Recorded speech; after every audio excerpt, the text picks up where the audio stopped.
Hello, everybody. Welcome to another episode of Hit Chat Chit Chat. I'm your host. We have JP right above me, and we actually have a special guest today. Today, we are being joined by a gentleman by the name of Andrew Cresci. And Andrew is somebody that just going through, I think I ended up just putting a post on Twitter, and I think you liked it. And I went through, we were following each other. I saw the little driveline trainee. Pretty cool bio in there, and I was like, shit, this would be a great dude to chit chat with. Reached out to JP, and he's like, dude, that's my boy. I was like, all right, let's get this guy on. So, Andrew, thank you for your time, dude. No problem, man. Yeah, you had me at the, I'm doing this podcast with a co-host. His name is JP, and I was just like, you got me. Former driveline intern to current driveline trainer. So. Well, I love it, man. Real quick, JP, how you doing today, dude? Good. Glad the summer's winding down, but we're ready to go. Another week in the books, and they start another one. I love it. And Andrew, how are you doing today, dude? I'm good. I'm currently in Fayetteville, North Carolina. I am currently the affiliate hitting coach down here at Low A. Spent the season in FCL, doing that for the Astros, and then last month of the season I am up here, so enjoying the home cooking of Fayetteville. Is my first home series here. I was on the road with them for a while, so really nice stadium. Got to hang out with a really good group of guys. We got all the draft picks down here, so it's a good time. Hell yeah. So when you originally said Fayetteville, I was thinking of Fayetteville, Arkansas. You're in Fayetteville. North Carolina. Low A affiliate. I gotcha. Well, shoot, man. I appreciate you taking the time and everything like that. We tried to get on last week, but unfortunately you're doing exit meetings and stuff like that on the off day. Gotta love it, right? So appreciate you being able to. The grind never stops the Pro Bowl. Grind never stops. I appreciate you taking the time with us today. Now, really quick before we get too much into like kind of what you're doing today, if you don't mind kind of going over and give a little bit of a background, kind of a little bit of maybe about the playing days, where you're from, and kind of where you started off at, and then where you went after college. I guess starting off, I'm probably like, if you had to do like a superlative, like I'm the most like least likely to end up in the position I'm in right now. I grew up in London, England. I did not play baseball until I was 11 years old, and I was the worst player imaginable. You were the player that the coach told you hit with the ball. So there was that. Humble beginnings. But was more of an athlete than a baseball player. I got away with a lot. I was faster than everybody, jumped higher than everybody, so I out-athleted myself. Was part of the generation of hit the ball on the ground to the shortstop and bunted a lot because I was so much faster than everybody. Which is super ironic because I do not teach that at all. And I give my guys crap every time they square up to bunt on the first pitch, especially for the new draft guys. Like, I'll throw the ball at them. And we'll yell out, we don't do that here. So it's quite the turnaround. I went to try to play over in a D3 school in Dover, Delaware. Ended up transferring after the semester. Didn't really like their personal reasons. It was just too small. I went to Sacred Heart University in Connecticut. Played a lot of club ball. I got hurt all the time. Tore both my hamstrings twice. Blew my my ACL, my meniscus out playing intramural flag football my senior year. So that was a fun conversation to have with the coach to be like, hey, I'm not playing because I was playing intramural flag football. So I was on and off, played a lot of summer ball, coached in the off seasons when I wasn't, coached a lot of kids, youth baseball. Ended up kind of doing a bunch of different things, worked in finance. And then at one point had a weird epiphany, quit my job, was like, I'm going to finally get that degree in history I wanted. I'm going to go into archaeology. So I went to school instead of within the U.S., kind of went back to Europe. I went to school in Rome, Italy, and was getting a degree in history to go towards archaeology.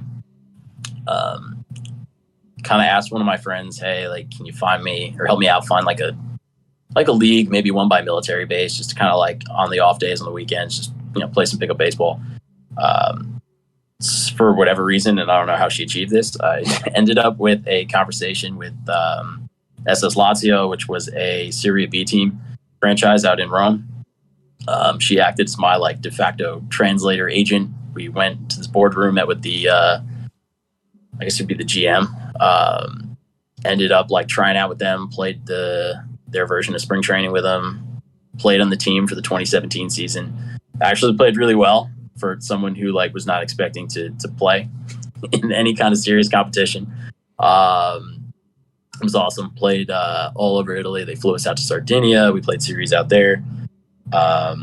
Came back to the States in the offseason, was like, all right, I'm going to train. I'm going to go play in Serie A. I'm going to keep the thing rolling. Like, so I kind of took the semester off of school and ended up blowing my wrist out and then tore my meniscus again. And then I kind of hung it up in that process. Ended up becoming the director of some nonprofit in DC. Did that for a little bit. COVID happened, coached out Minnesota, and then got an opportunity over at Driveline where I met young JP. Was a trainee over there, and once that was done, I took a job in pro ball with the Astros. So hopefully that wasn't too drawn out, but like it is a very strange and weird road that got me here, but here I am. No, I love that, man. Big question I would look to ask for me is, do you feel that the fact that, born overseas, come back over to the stateside, go back overseas, do you feel like that fact of you moving and being immersed in so many different types of cultures and stuff like that, do you think that might be kind of why you were a little bit drawn to the professional side of coaching with the Astros, or looking to do that, just being able to be around so many different kind of cultures? And you got guys getting drafted out of high school, out of college, you got guys coming in from Latin America and stuff like that. Do you think that might be possibly something that either A, sparked your interest, or B, made it a little bit more comfortable kind of transitioning into that piece? I was actually born in the States, so shout out to Secaucus, New Jersey. No, I moved over to London when I was 5, and I over there. I think I was over there for a total like 8 years. Kind of like bouncing back and forth. But I don't think it necessarily was the reason I did it. I think as a kid, like loved baseball. Obviously, as a little kid, you want to be a professional baseball player. But as you get older, the percentage of people that actually do achieve that is very small.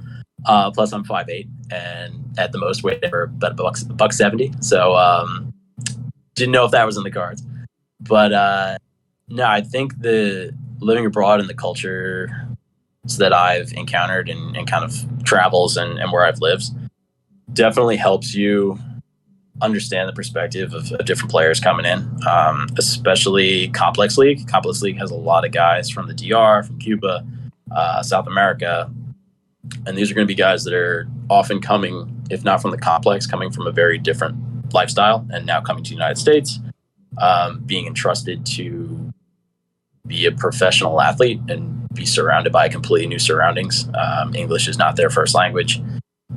So with that in mind, like it definitely helps you and gives you perspective on the challenges that come with not only them developing as baseball players, but like developing as people. Because at the same time, you also got to remember these guys are kids. Like, not to age myself, but I'm 31. Like we got guys coming in that are, 18, 19, 20, 21 years old in totally new environments.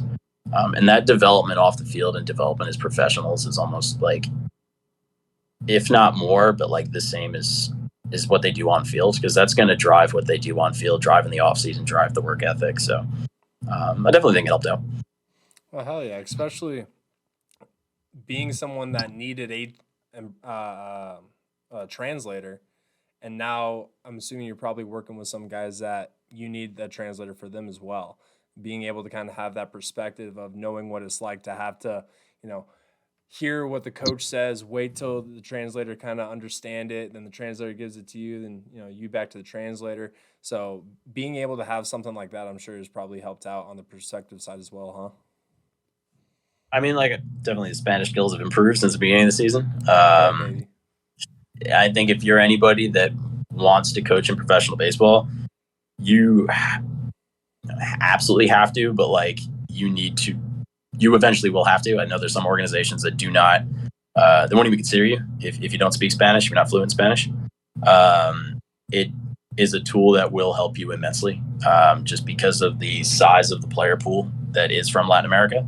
And that necessarily, like, while they will still speak English, when you're having a very technical, specific, detailed conversation, or they're trying to share very detailed thoughts, they would prefer to do it in their first language, which is totally understandable. So I think my time in the FCL, Spanish has gotten better. Still need to spend this offseason improving it, obviously. I got very good at Spanglish and hand gestures, which for some players I actually really liked because it allowed them to make the English connection. Because they're also, it's funny, it's like I'm learning Spanish while they're learning English because they'll take English classes and things like that. So like you're kind of meeting in the middle and you're kind of teaching each other. You're going through and instructing, going through the motions, really giving them the connection of like the word to the action to the word. And then they'll tell you like what that Spanish word is. So it's pretty cool because you're kind of learning together. And I had a number of guys that, I've spent, from spring training till, this past, was it 2 weeks ago when I came down to Fayetteville. So for like 6.5 months, like you're with the same guys almost every day. So like being part of their baseball process, but just as they, learn another language, you're kind of a part of that on the receiving and the giving end. So it's pretty cool. Oh yeah.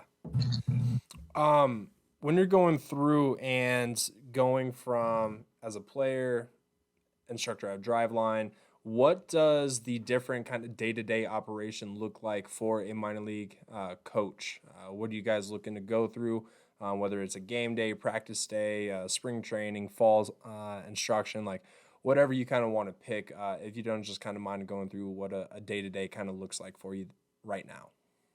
I mean, day to day, obviously, like complex league to an affiliate is very different.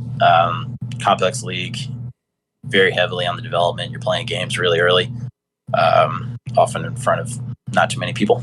You're down in Florida, specifically if you have your affiliate down there. If you're in Arizona, same thing. That's more of a early day. Honestly, like the closest thing you'd ever get to like a 9 to 5. It doesn't start at 9, but like, it's one of those things where if you compare it to an affiliate where, you have games 6 days a week, weekday games start at 7, weekends, you're looking at like 5, 2 o'clock. So your day starts a little bit later, different format of schedule. It's a lot closer to like the true, like professional baseball, getting guys like acclimated to that schedule. So it comes with slightly different challenges, obviously with timing, playing on the road, FCL. I'm looking at my farthest road trip is 45 minutes over here. Like, I can't be a testament to the entire season because I've only showed up here for the last month, but, we'll go places that are an hour and a half, 2 hours away. You're playing, 6 games during that week at a visiting ballpark and you're coming home. But, I think the setup down here is pretty tight. I have to say Fayetteville might have the best facilities of any Carolina League affiliate that I've seen so far. So very lucky to have those. Oh, hell yeah, baby. Love to hear that. We've done a little bit of everything at this point on the coaching side. Like youth baseball, we've got college in there. We got, private facility and like professional baseball. What is like your, of all those kind of environments or areas of baseball, like what has been the like most fun and like the most challenging in kind of like youth, private, college, professional? I'm trying to think, because like each kind of comes with their own like challenges that are with it. Obviously, working on the private ends, I was running the business side as well as like the on-field ops. Bit of a control freak, so I had to be involved in everything. But in college, I was at a JUCO out in Minnesota, Central Lakes College. Played in the same conference and division as young Jovan, who was at what was the school? I don't remember the school. Cresci at Driveline. I hate the fact that I can't remember it because that's what I met his first day when he was there. Former trainee, now current trainee of JP. I actually saw him at some point during the season, but I don't remember. But yeah, like that was out like D3 JUCO. A lot of guys that are quality baseball players. It's just like weren't getting a lot of attention because it's out kind of in the middle of, is that Midwest? Does that count as Midwest? I think so. Yeah, it could. Immense talent. set a record in homers that year, so it was pretty tight. But like, going the JUCO route of kind of seeing what you got and kind of making it work. We were lucky enough to have a lot of nice equipment there, but and then a drive line that was just, you had all the bells and whistles and all the toys, immense amount of information to learn in a short amount of time. I kind of said when I was giving my thank yous to everybody that tagline of, what is it, learn more in 6 months and you in 6 years or whatever it is, like it's true, and JP can attest to that. It's a ton of information, but it also prepared me to get a job in pro ball. And then, looking at the pro ball side, obviously making that transition from, that private side with Driveline to, being out in the complex league, my first spring training, extended spring training, FCL season, and now here. So definitely different challenges. I know it's kind of a cop out to the question, but like, I think each of them has kind of aided in the other, though. Like, obviously working and operating a company, being a Driveline and having all the resources that we did, all the trainings that we did, the environment that we did, a lot of research that we had access to, definitely prepares you for, a job in pro ball where you're going in and you're bringing a different perspective. I think I was the first Driveline hire that Astros made. So I kind of came in with a little bit of different backgrounds than a lot of the guys here. So it definitely helps in that aspect, especially when you're going over and trying to implement new ideas and new things. Beautiful.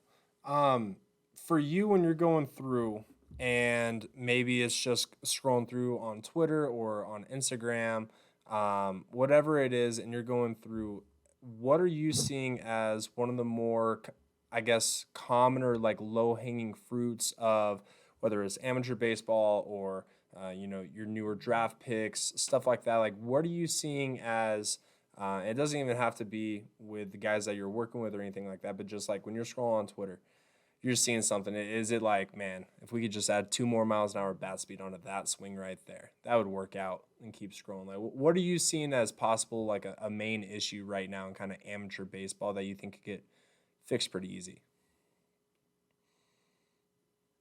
I would be remiss to, as the former Driveline and trainee and the current Driveline guy at in pro ball, is you got to, bat speed is king. Got to shout out Tanner Stokey on that one. I think if I didn't say that, he'd come after me. No, obviously, like I think in my background, and JP will kind of agree with this too, like, might be a little biased just because of the environment I came out of. At Driveline, obviously they're kind of big three in terms of what they look for in developing hitters. Obviously, was a big part of my development as a hitting coach. As a development coach going into the pro ball scene, and obviously not including the growth I had with the Astros, but obviously like the bat speed capacity for players in the transition to EV.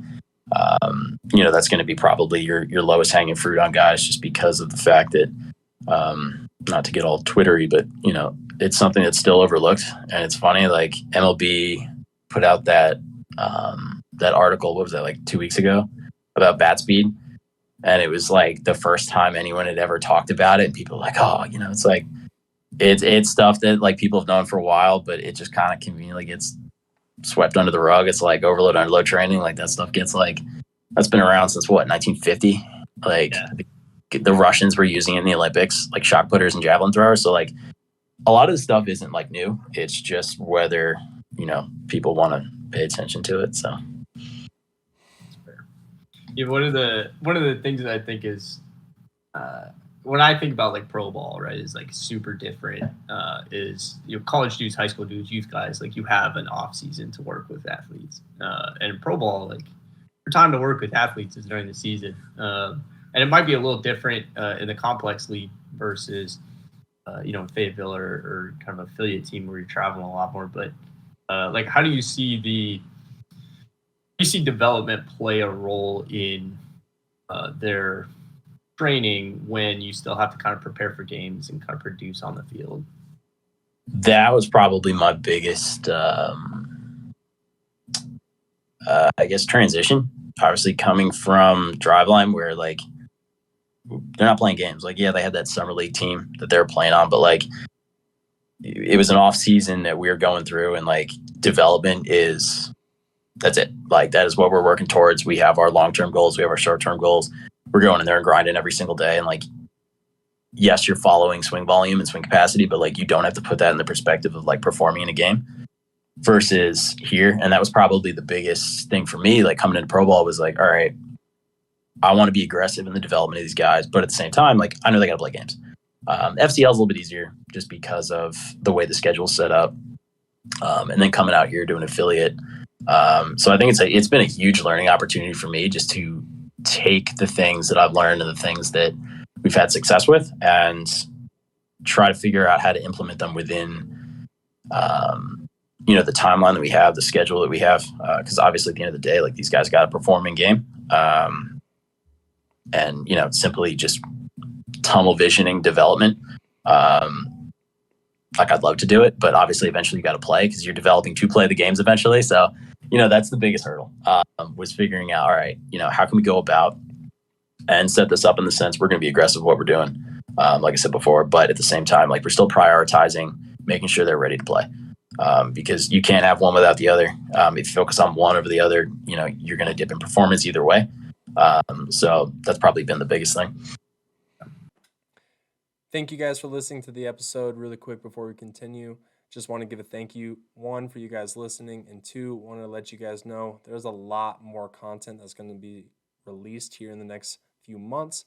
Every Monday, Wednesday, Friday, we're going to be releasing new blogs over at fastcolorado.com with also new podcasts coming out every Tuesday and Thursday. Thank you guys for tuning in. Let's get back to the end.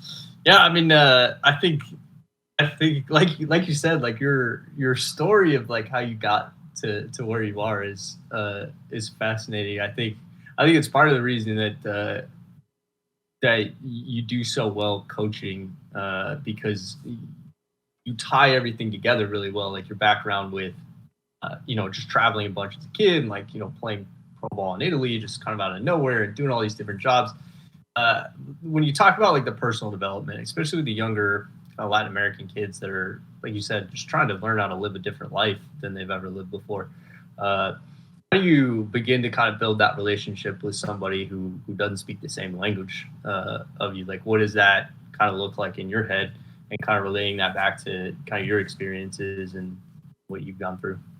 I think coming into a situation, especially coming in as a new coach, these guys see a lot of people coming through. I think the nice thing about coming in is like a lot of these kids are very professional. If you're their coach, they're going to listen to you. But like it was important for me to always be able to answer why for them. I told them from the start, especially the background I came from Driveline, obviously bringing a different perspective in with a different background. The biggest thing for me was like I always wanted to be able to tell them why.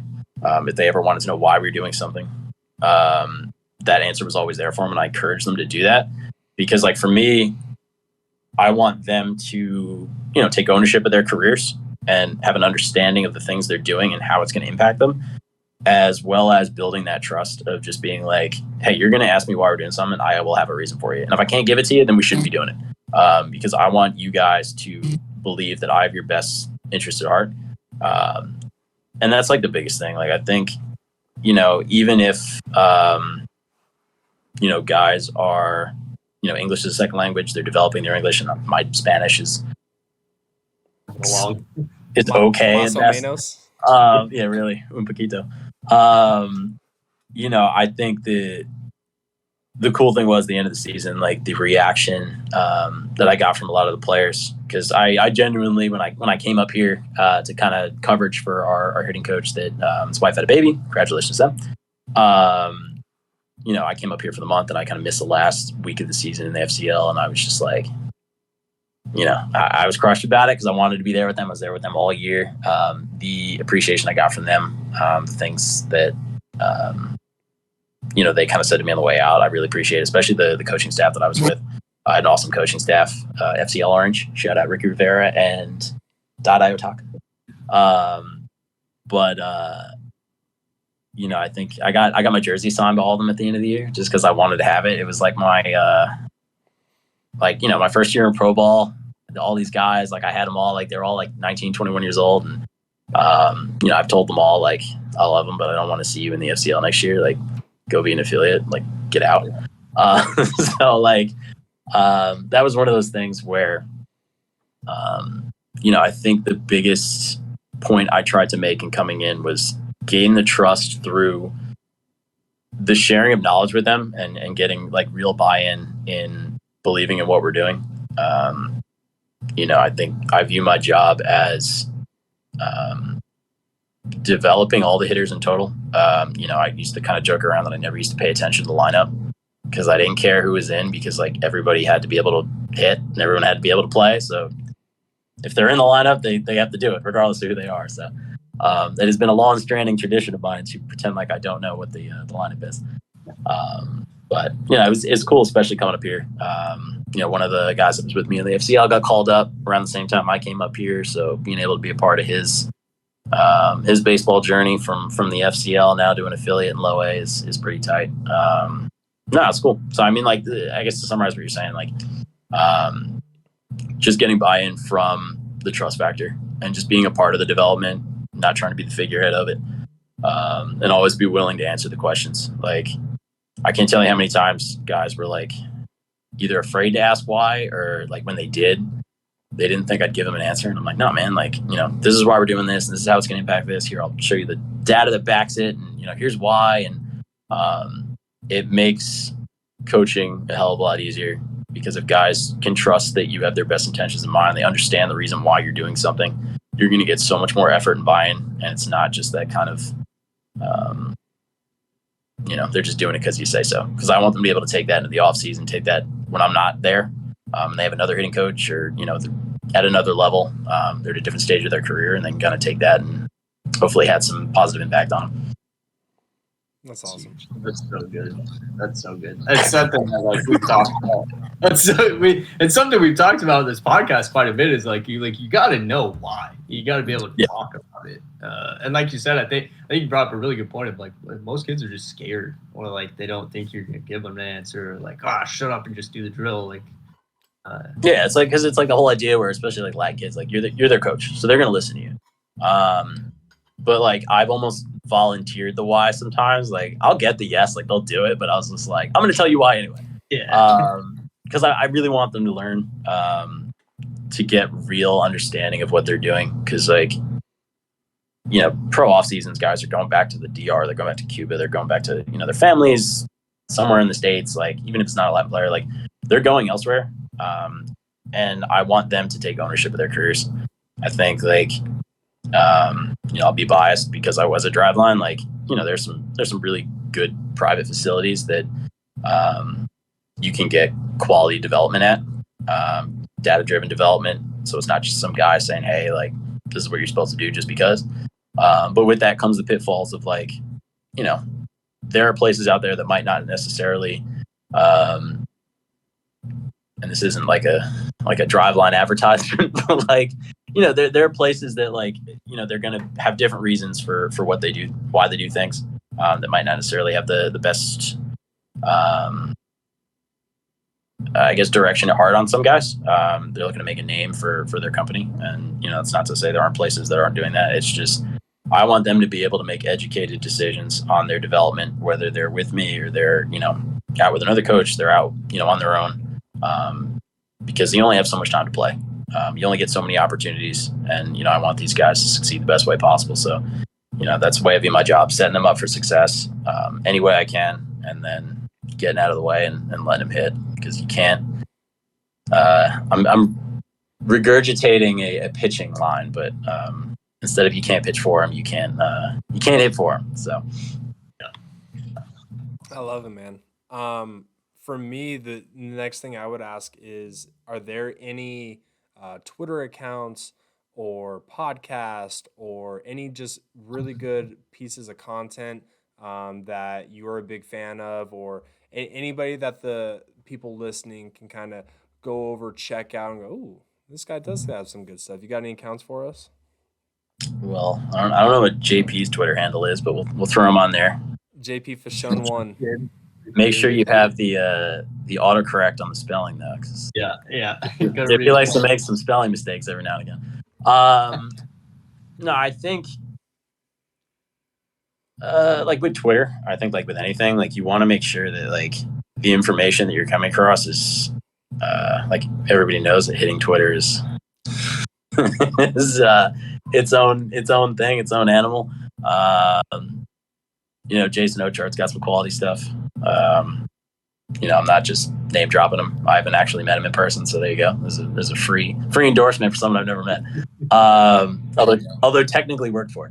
But yeah, so I mean, like I think that your best bet is to go through and like do your own research. Like I think going through and testing out theories you have, diving into the data, diving into things that might not necessarily be mainstream or just like widely accepted doesn't mean they're wrong. I think the things that with the bat speed and things like that with Driveline put out and the stuff that me and JP have posted over the last year. My posting kind of hit the wayside once I got the job in pro ball because I was a little busy. But things like that where you can go through and do your own research. There's a lot of information out there, and I think just taking the time to develop yourself as a coach is going to go a really long way.